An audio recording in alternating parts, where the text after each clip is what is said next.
ਕੀ ਉਹ ਮਾਫੀ ਦੇਣ ਦੇ ਯੋਗ ਹੈ? ਇਹਦਾ ਮਤਲਬ ਮਾਫੀਆ ਮੰਗਦਾ ਉਹਨੂੰ ਮਾਫੀ ਦੇ ਦਿਓ ਤੇ ਫਿਰ ਜਿਹੜੀ ਕੋਈ ਰਹਿੰਦੀ ਕਸਰ ਹੈ ਉਹ ਵੀ ਕਢਾ ਦੂਗਾ। ਉਹਦਾ ਨਾਂ ਰੱਖਿਆ ਸੁੱਖਾ ਅਮਲੀ। ਅੱਜ ਉਹਨੂੰ ਪੰਥਕ ਲੀਡਰ ਮੰਨੇ ਜਾਂਦੇ ਨੇ। ਸਾਡੀ ਕੌਮ ਦਾ ਘਾਣ ਕਿਹਨੇ ਕਰਾਇਆ?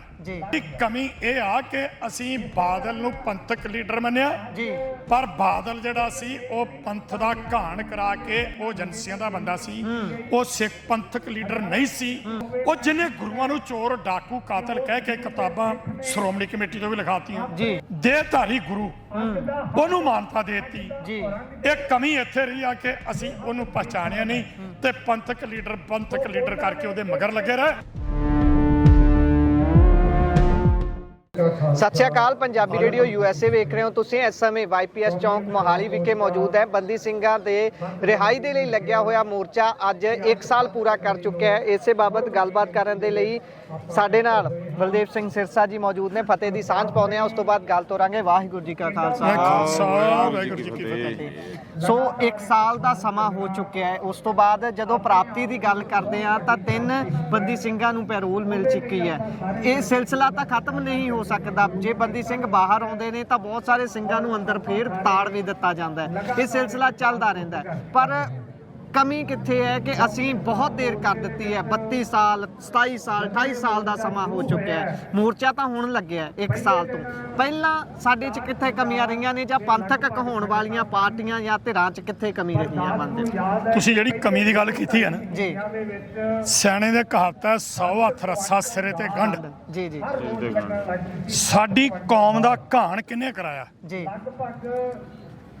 ਜਿਨ੍ਹਾਂ ਨੂੰ ਸਾਡੇ ਲੋਕਾਂ ਨੇ ਪੰਥਕ ਲੀਡਰ ਮੰਨਿਆ ਜੀ, ਔਰ 26 ਜਨਵਰੀ ਨੂੰ ਪਰ ਉਹ ਪੰਥਕ ਲੀਡਰ ਨਹੀਂ ਸੀ। ਜੀ। ਇੱਕ ਬੰਨੇ ਤੇ ਸਾਡੇ ਪ੍ਰਚਾਰਕ ਸਾਡੇ ਹਰ ਬੰਦਾ ਇਹ ਗੱਲ ਕਹਿ ਰਿਹਾ ਜੀ। ਕਿ ਪ੍ਰਕਾਸ਼ ਸਿੰਘ ਬਾਦਲ ਦਾ ਜਿਹੜੇ ਵੱਡ ਵਡੇਰੇ ਸੀ ਉਹ ਜੈਤੋ ਦੇ ਮੋਰਚੇ ਦੇ ਵਿੱਚ ਜਿਹੜੀ ਸੰਗਤ ਜਾਂਦੀ ਸੀ ਉਹਨਾਂ ਨੂੰ ਮਾਰਨ ਵਾਸਤੇ ਉਹ ਖੂਹਾਂ 'ਚ ਜ਼ਹਿਰ ਪਾਉਂਦੇ ਸੀ। ਜੀ, ਤੇ ਉਸ ਬਾਦਲ ਨੂੰ ਉਹਨੇ ਆਪਣੇ ਉਹ ਤਾਂ ਅਸੀਂ ਵੇਖਿਆ ਨਹੀਂ, ਲੇਕਿਨ 1978 ਦਾ ਕਾਂਡ ਸਾਡੇ ਸਾਹਮਣੇ ਹੈ। ਜੀ ਜੀ ਔਰ 1984 ਵੀ ਸਾਡੇ ਸਾਹਮਣੇ ਆ। ਜੀ, ਉਸ ਤੋਂ ਬਾਅਦ ਵੀ ਅੱਜ ਜਥੇਦਾਰ ਸ੍ਰੀ ਅਕਾਲ ਤਖਤ ਸਾਹਿਬ ਕਾਰਜਕਾਰੀ ਜਥੇਦਾਰ ਭਾਈ ਗੁਰਦੇਵ ਸਿੰਘ ਕਾਉਂਕੇ ਦਾ ਕਤਲ, ਜੀ ਜੀ, ਔਰ ਜਿਹੜਾ ਅਕਾਲ ਤਖਤ ਤੇ ਟੈਂਕਾਂ ਤੋਪਾਂ ਨਾਲ ਹਮਲਾ ਕਰਾਇਆ ਉਹ ਵੀ ਬਾਦਲ ਨੇ ਕਰਾਇਆ। ਹਾਂ ਜੀ, ਔਰ ਉਸ ਤੋਂ ਬਾਅਦ ਫਿਰ ਸਾਰਾ ਕੁਝ ਬਾਦਲ ਨੂੰ ਦੇ ਦਿੱਤਾ। ਹਾਂ, ਅੱਜ ਲੋਕਾਂ ਨੂੰ ਪਤਾ ਲੱਗਿਆ ਕਿ ਇਹ ਜਿਹੜਾ ਬਾਦਲ ਹੈ ਇਹ ਕੌਮ ਧਰੋਈ ਆ। ਹਾਂ, ਜਿਹੜੀ ਕਮੀ ਇਹ ਆ ਕਿ ਅਸੀਂ ਬਾਦਲ ਨੂੰ ਪੰਥਕ ਲੀਡਰ ਮੰਨਿਆ ਜੀ, ਪਰ ਬਾਦਲ ਜਿਹੜਾ ਸੀ ਉਹ ਪੰਥ ਦਾ ਘਾਣ ਕਰਾ ਕੇ ਉਹ ਏਜੰਸੀਆਂ ਦਾ ਬੰਦਾ ਸੀ। ਉਹ ਸਿੱਖ ਪੰਥਕ ਲੀਡਰ ਨਹੀਂ ਸੀ। ਉਹ ਸਿੱਖ ਵੀ ਨਹੀਂ।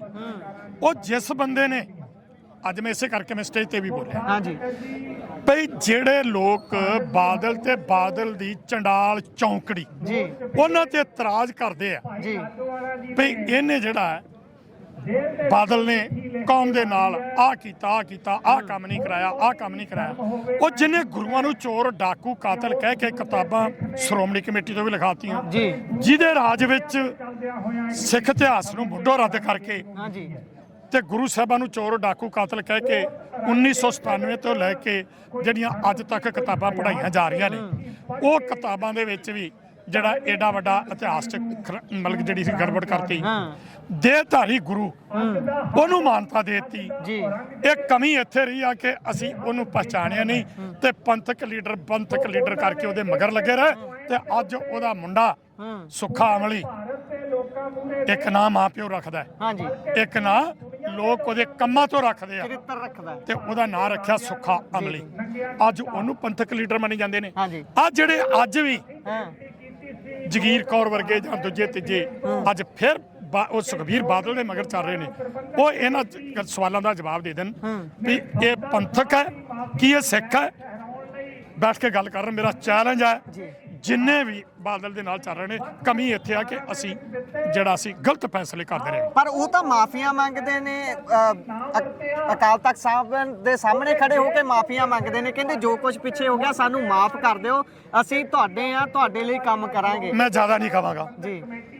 ਜਦੋਂ ਚੰਦੂ ਨੂੰ ਨੱਕ 'ਚ ਨੱਥ ਪਾ ਕੇ ਤੇ ਦਿੱਲੀੋਂ ਲਾਹੌਰ ਲਿਆਂਦਾ, ਕੀ ਉਹਨੇ ਮਾਫੀਆਂ ਨਹੀਂ ਸੀ ਮੰਗੀਆਂ? ਜੀ ਜੇ ਗੁਰੂ ਨੇ ਚੰਦੂ ਵਰਗਿਆਂ ਨੂੰ ਖੁਦ ਮਾਫੀਆਂ ਨਹੀਂ ਦਿੱਤੀਆਂ ਤੇ ਜਿਸ ਬਾਦਲ ਪਰਿਵਾਰ ਨੇ ਇੰਨਾ ਘਾਣ ਕਰਤਾ, ਗੁਰੂ ਸਾਹਿਬਾਂ ਨੂੰ ਚੋਰ ਡਾਕੂ ਕਾਤਲ ਕਹਿ ਕੇ ਕਿਤਾਬਾਂ ਲਿਖਤੀਆਂ, ਗੁਰੂ ਗ੍ਰੰਥ ਸਾਹਿਬ ਦੀ ਗੁਰਾਈ ਨੂੰ ਰੱਦ ਕਰਕੇ ਦੇਹਧਾਰੀ ਗੁਰੂ ਨੂੰ ਮਾਨਤਾ ਦੇਤੀ ਆ ਕਿ ਉਹ ਮਾਫੀ ਦੇਣ ਦੇ ਯੋਗ ਹੈ। ਇਹਦਾ ਮਤਲਬ ਮਾਫੀਆ ਮੰਗਦਾ ਉਹਨੂੰ ਮਾਫੀ ਦੇ ਦਿਓ ਤੇ ਫਿਰ ਜਿਹੜੀ ਕੋਈ ਰਹਿੰਦੀ ਕਸਰ ਹੈ ਉਹ ਵੀ ਕਢਾ ਦੂਗਾ। ਇੱਕ ਹੋਰ ਗੱਲ, ਜਿੱਦਾਂ ਤੁਸੀਂ ਕਿਤਾਬਾਂ ਦੀ ਗੱਲ ਕੀਤੀ ਹੈ, ਤੁਸੀਂ ਵੀ ਲੰਬੇ ਸਮੇਂ ਤੋਂ ਕਿਤਾਬਾਂ ਦੇ ਵਿੱਚ ਜਿਹੜੀ ਇਤਿਹਾਸ ਨਾਲ ਛੇੜਛਾੜ ਕੀਤੀ ਜਾ ਰਹੀ ਹੈ ਦੀ ਗੱਲ ਕਰਦੇ ਹੋ।